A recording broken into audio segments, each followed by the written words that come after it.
Hello friends, मैं आप सबका अपने यूट्यूब चैनल हिंदी साहित्य पर स्वागत करती हूँ। फ्रेंड्स, हम लोग प्रेमचंद जी का उपन्यास गोदान को क्वेश्चन के माध्यम से कवर कर रहे हैं। आज हम लोग गोदान का नामकरण गोदान क्यों रखा गया है इसके बारे में देखेंगे।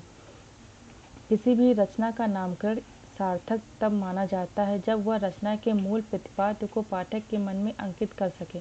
ऐसा नाम किसी चरित्र के आधार पर भी हो सकता है, जैसे दिव्या किसी क्षेत्र विशेष के बिंब को उभारने वाला भी हो सकता है, जैसे मैलाचल रचना को निर्धारित करने वाली विशेष स्थिति का प्रतीक भी हो सकता है, जैसे आषाढ़ का एक दिन, और किसी खास संकल्पना विचार या प्रघटना के माध्यम से रचना के संपूर्ण प्रभाव का बिंब भी हो सकता है, जैसे महाभोज या गोदान। गोदान शीर्षक की सार्थकता के कई कारण हैं। सर्वप्रथम, पूरी रचना गाय पर केंद्रित है।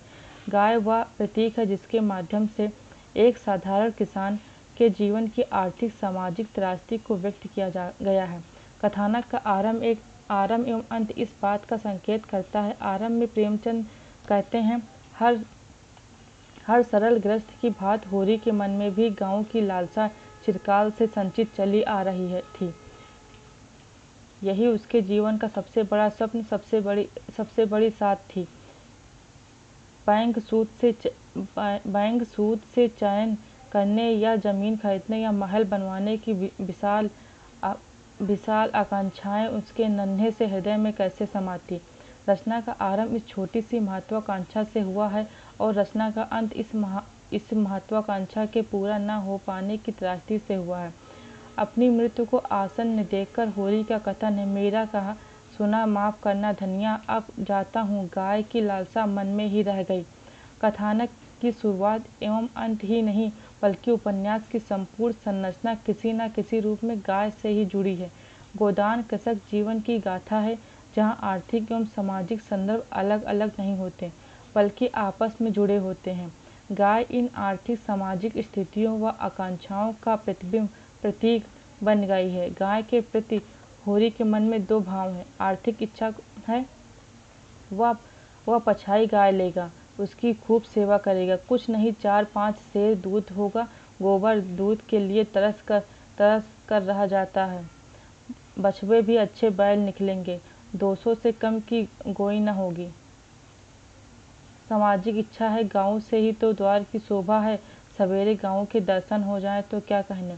गाय की यह इच्छा मात्र होरी की नहीं है बल्कि हर कृषक की है, और गाय न खरीद पाने की मजबूरी भी केवल उसकी नहीं है, हर किसान की है। जमींदार एवं साहूकार वर्ग के धर्म, मर्जाद और बिरादरी के माध्यम से एक ऐसी व्यवस्था बुनी है जिसमें किसान सिर्फ जिंदा रह सकता है, आकांक्षाएं पूरी नहीं कर सकता। इस आर्थिक अभाव एवं गाय की आकांक्षा के अंतर विरोध के कारण गोदान की त्रासदी निर्मित होती है। वह बिना धन दिए भी गाय ले आना चाहता है।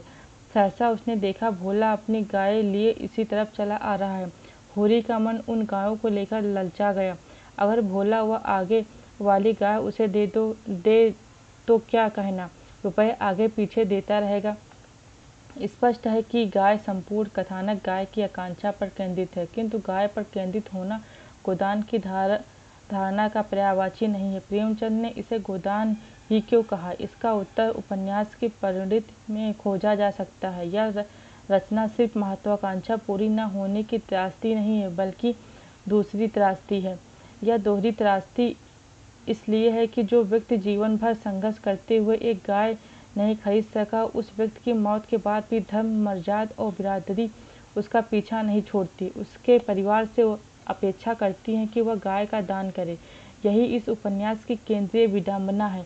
उपन्यास यही बताना चाहता है कि किसान की मूल समस्या जमींदार एवं साहूकार की नहीं है बल्कि मर्जाद एवं बिरादरी की है, क्योंकि इन्हीं से प्रभावित होने के कारण किसान अपने शोषण एवं क्रमिक मृत्यु को स्वीकारता है। यह प्रतीकात्मक स्तर पर गोदान की धारणा संपूर्ण मर्जाद, बिरादरी और परंपरा को व्यक्त करती है, और धनिया के माध्यम से प्रेमचंद ने इसी पर चोट करवाई है।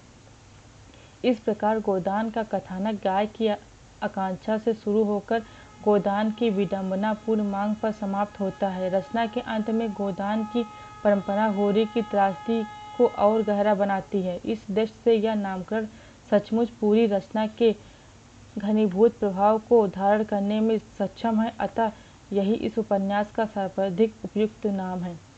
इस प्रकार हम लोगों ने गोदान उपन्यास का नाम गोदान क्यों है और ये सर्वाधिक उपयुक्त नाम है, इस कथन की विवेचना की है।